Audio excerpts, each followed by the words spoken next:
I never saw what was outside. That's what scares me the most. I was born in a small town in Eastern Europe. I won't tell you its name, or which country it's in. I believe it is better if it remains free of tourists. Suffice it to say, it was no place special. It wasn't small enough that everyone knew each other by name, but it was small enough that you'd know most people's faces. It had a mall, a movie theater, nice schools, interesting architecture, more churches than we ever needed, and the biggest point of pride for the locals was our almost zero crime rate. At worst, some teens would vandalize an old building, but other than that, it was the safest town in the country. If you ever went there, you might attribute that to the extreme measures people took to ensure their house could not be broken into. Although, you'd only see that if you happened to visit on the last day of the month. I remember the routine very well. We repeated it every month of my life, always on the last day. My mother would kiss my father as he left for work, and sternly warn him to come back before sunset. My father always promised that he would. He never broke that promise. We never had school that day, and most parents, including my mother, didn't allow their children to play outside.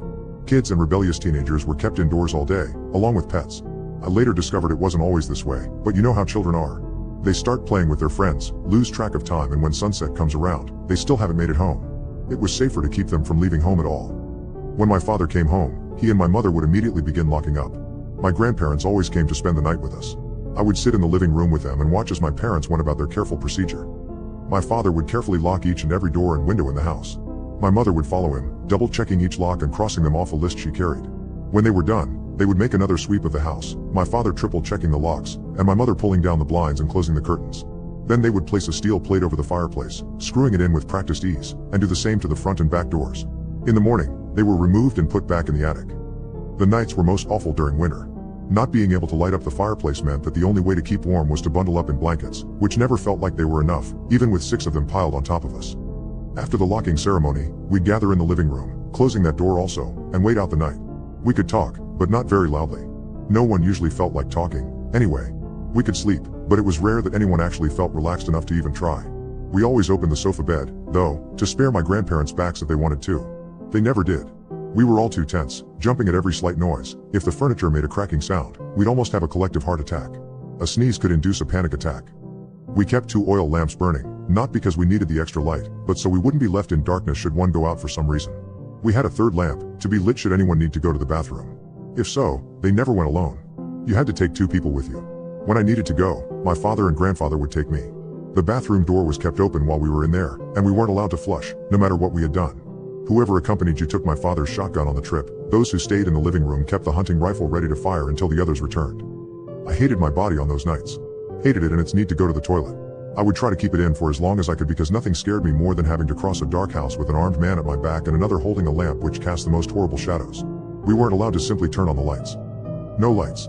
No sound. Nothing that might call their attention. It was harder for people with babies and small children. They don't really understand the gravity of the situation. They cry loudly and throw tantrums. More babies were buried in my town than any other, accidentally smothered by their mothers desperately trying to quiet them. There was never an arrest or even an investigation. Everyone understood the terror that had driven them to that. Most nights were quiet. I would distract myself playing cards alone or straining my eyes to read. Sometimes I could get bored enough to forget I was terrified. But there were noisy nights. Nights when they roamed very close to our house. There was no forgetting on those nights. None of us dared to leave the living room when they were close. If we really couldn't hold it in, we had to do it in a bucket. You might be wondering what exactly drove us to such extremes. The thing is, I don't know any more than you do. I never saw anything. No one ever talked about what happened on the last day of every month. It was like it didn't happen. I asked my parents once, when I was very young but old enough to finally realize this wasn't a normal situation, what was out there on those nights. My father shrugged. Evil, he said. I don't think he knew, either. But it was evil, of that I'm sure. We could feel it in our bones, an animal instinct rising up as the night got closer, warning us that something was wrong in this place.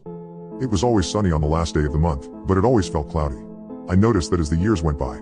Every time, the daylight felt bluish, yet it also looked like, well, just your perfectly normal sunny day. It never rained. The temperature was always 22 degrees Celsius, all day, regardless of the season. The birds still sang, dogs barked, but they sounded underwater. To me, at least.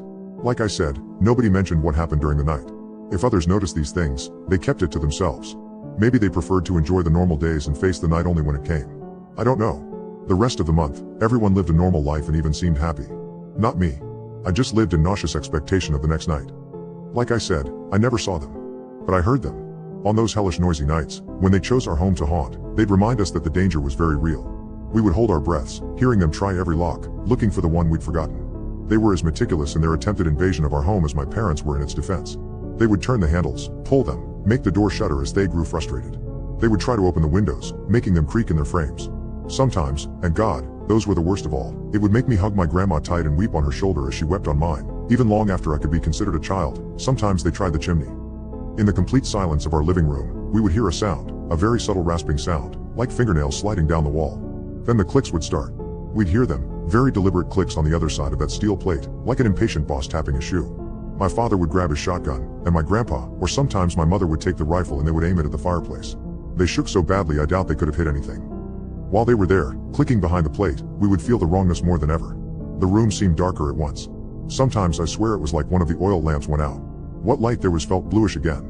God forbid someone had used the bucket. The smell grew so intense, it was more like gasoline than piss. They would click and click and click. One time they knocked. I will never forget that sound, a polite knock from a friendly neighbor, in the form of a warhammer beating on a steel plate. The sound echoed, and the plate was dented. We had to have it replaced. Then there came more clicks, and finally we heard them sliding up the chimney again. Whoever had managed to not drop their weapon would continue shakily aiming it at the fireplace until dawn. Another time, we heard them upstairs.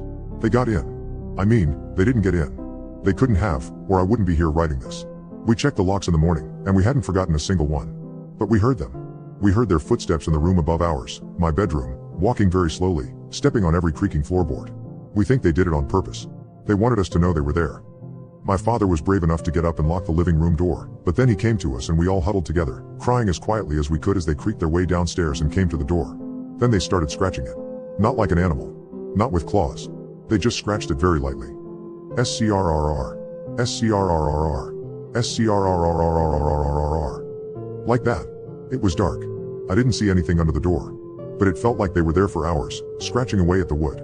In the morning, my throat hurt from trying to smother my sobs for so long. I couldn't sleep anymore, even though we were supposedly safe the other nights of the month. I begged my parents to move away. I think at one point I literally got down on my knees and implored them to leave. They told me to be quiet. It was only one night, nothing had happened, they didn't really get in. We must have gotten too scared and started hearing things, they said. So before the end of the month, I ran away. I was 15. I've never looked back. Sometimes I regret having been so rash. I miss my family, but I'm afraid of calling them or even sending them a letter. As far as I know, they only haunt that town. I'm afraid that maybe my family didn't move because we're not allowed to leave. I don't know, but I'm too afraid to risk doing anything that could make them find me and spread beyond that town. I still lock every door and window, every night now, just in case. I have a girlfriend now. She believes I have OCD and tolerates this behavior, and she's helping me get over my fear of going outside past sundown. I'm afraid she's not having much success. I know she'll probably get tired of trying to fix me and leave. I wonder sometimes, if a life like this was worth the escape. What would have happened if they had gotten through that locked door? I don't know that, either. All I know is that, very rarely, but still all too often, someone would make a mistake. A husband wouldn't check the locks enough times. A wife wouldn't close the shutters all the way. A child would become curious and open a window, just to see. And in the morning, the town would be short one family. No one ever mentioned the disappeared family again. Just like them, it was like they'd never even existed. Their house would be sold, the new owners would look out for any crack they might come in through and the months would go on. After what happened on my last night, I'm certain all those security measures were useless anyway. They could always come in any time they wanted. I don't know what they are, what they do to their victims, if they eat them or drag them to hell or unmake them or what. I don't know what's their connection to that town. I do know that, if they want to show me, a locked door won't stop them. I lock it anyway, just in case.